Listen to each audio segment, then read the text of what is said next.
My grandmother, in this case, turns out to be two grandmothers, named Levitt and Quinn. Levitt and Quinn is a law firm like no other law firm you've ever heard of. The Levitt is 79-year-old Ethel Levitt, and the Quinn is 75-year-old Grace Quinn. Both of the women are grandmothers, both are widows. They started their own law firm 9 years ago, even though neither had practiced law since the 1930s.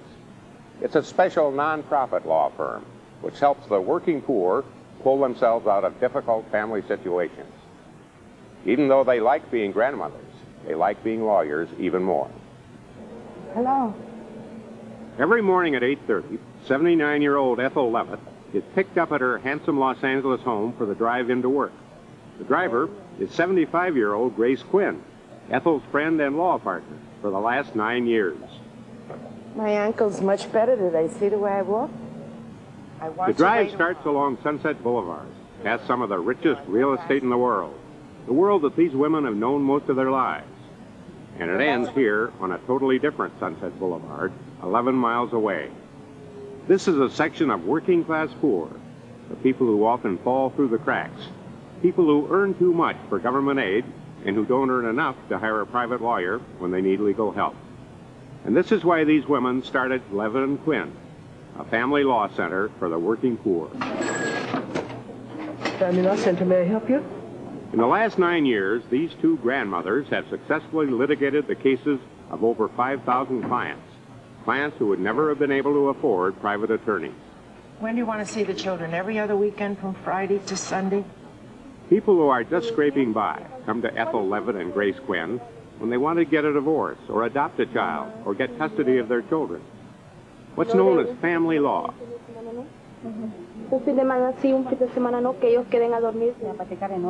Legal aid used to handle these cases until the Reagan cutbacks in the early 80s. After that, these people had no place to go. The two women run the only private non-profit law firm which takes cases at a fee that these clients can afford. We can get you custody of the children. We get everybody's problems. We're on everybody's list. City's list, UCLA's list, you name it. We're on every organization's list. And also, people who come in send people. The fees here average around $150 total for a divorce or an adoption. And when you compare that with the $200 or $250 an hour that some attorneys charge, Levitt and Quinn is a real bargain.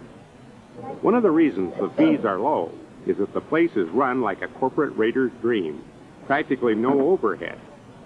Law partner Grace Quinn acts as her own secretary, doing her own typing, searching through the files, running back to the Xerox machine, answering her own phone. 71, 72, 73. The other law partner, Ethel Levitt, acts as the bookkeeper, writing all the payroll checks and paying the bills. Something that would very much have surprised her late husband, Herman Levitt, who founded a soft drink company. I used to drive him crazy. How many times he threatened me he was going to stop allowing me to make checks out because I'd forget to enter them. But you do what you have to do. Somebody's got to do it. They're worse than I. I'm bad, but they're worse. Grace was married to former Los Angeles Deputy Mayor Joseph Quinn. Both women were left well off after their husbands died, and neither takes a fee. The office is run by a third grandmother, Ziva Nauman, a paralegal who has been here since the beginning, and helps the clients to go before the judge and act as their own attorneys. And you will act as your own attorney. If you will be able to convince them, yes, you are the better person, I don't see why they won't. This preparation is the key to what makes this law firm unique. What the clients get here is do-it-yourself law. We coach them as you will coach an actor. We give them a script. We tell them exactly what is going to happen at the court, where to go, what to say. We sometimes play act with them and then tell them, look the judge in the eye, do this, do that. Before the judge takes the bench, they'll ask everybody who's going to testify, stand up, raise their hand, swear to tell the truth. Then you sit and wait till your case is called. The script is very specific about what to say to the judge. My name is Renee D. Powell. The facts stated in my petition, including residents, are true. At Levitt and Quinn, you don't need to hire a process server. Grace Quinn shows you how to do it yourself. Good and sure. If she doesn't reach out for them, toss them at her. Okay? Now, if she tries to give them back, don't take them back. All this got started when Ethel Levitt decided to go back into law after her husband's death, even though she hadn't practiced in 40 years. Is Damien here? Damien? I was an attorney before I got married. I had a law firm, 3 women, Singer, Sharlin, and Levitt. I practiced law for about 2 years, that's all. The others stayed in the practice. But I left because I raised a family. It was during the Depression. It was not a time for women, especially. It wasn't a time for any lawyer. They were called them more ambulance chasers, if you know. And I raised a family. And when my husband died, I knew I had to do something. The question of what to do. I had that piece of paper that gave me the right to practice law. I knew I wanted my husband to be proud of me. I wanted my children to be proud of me. And I wanted to know who I was, because for all these years I was Heisman. It was an old-fashioned way. So I went to legal aid. I went to legal aid because I needed structure. While she was there, she met Ziva Nauman, who was the office manager. When legal aid gave up family law cases after the federal cutbacks, there were over 400 cases still pending in the office. Ethel Levitt decided to help these 400 families by opening up her own nonprofit law firm, along with Ziva Nauman. I knew they were closing the office. We had to close it by October. They had to give it to somebody. They had 400 cases that had to be closed. We were the perfect solution. We took the old furniture. There was no precedent at Legal Aid where they closed an office. And we went up and down Sunset Boulevard. We picked a place, 2900 Sunset Boulevard. We rented it right away. We didn't know that it had ants, it had cockroaches, it had rats. We'd see the rats go in the lights. It had no heating. We were there for 3 years.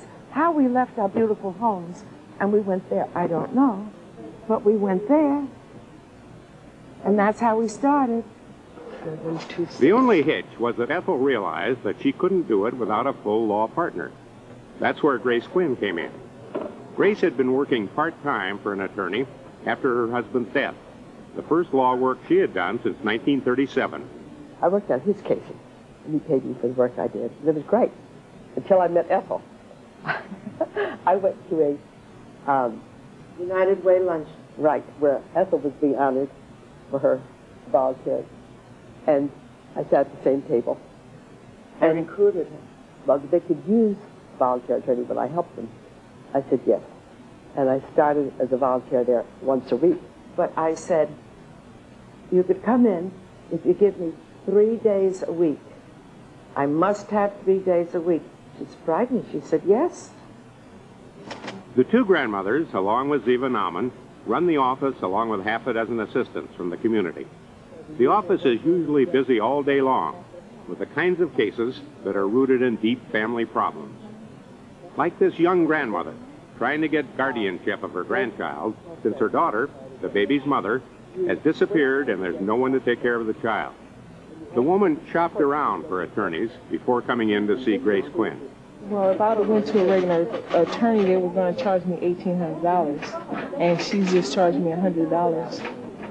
This father is trying to get legal custody of his son, while his ex-wife is in a substance abuse program. She just got a sentence through the court, and she has to go a year and a half of an alcohol program, so I don't know what's going to happen with her. Alcohol rather than other drugs, right? It's both. Where would they go at Levitt and Quinn? Well, Not too many places. some people would have no place to go. Working poor are the ones who have no place to go. The poor people have places to go, not the working people. You want them to pay but not see. But even if it only costs $50 a session, Ethel feels strongly that the service should not be free. I feel that people should pay for this service. We would like to charge less, but we really can't afford to. But they should pay something. They should have some respect for what you are doing for them. I learned that when I worked at Legal Aid. I think it is very important. While they're both tough lawyers all day, after hours, they remain traditional grandmothers. On Mother's Day, Ethel spends the whole day with her children and grandchildren and manages to get most of the presents. Last June, Grace was the reigning hostess for a family party for her grandson's graduation from college.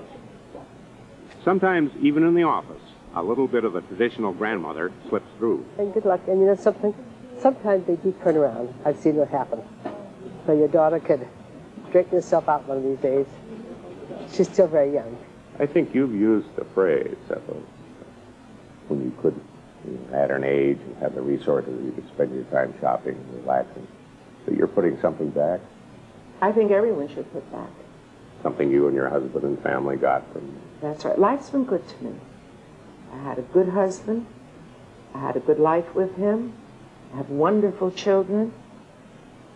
Now the time has come to put back. I think everyone in this world should put back and help other people. Ethel Levitt and Grace Quinn have been running their office and going to court for their clients for 9 years now. But now that Grace is 75 and Ethel is turning 80, some of their clients have been wondering how long Levitt and Quinn will stay in operation.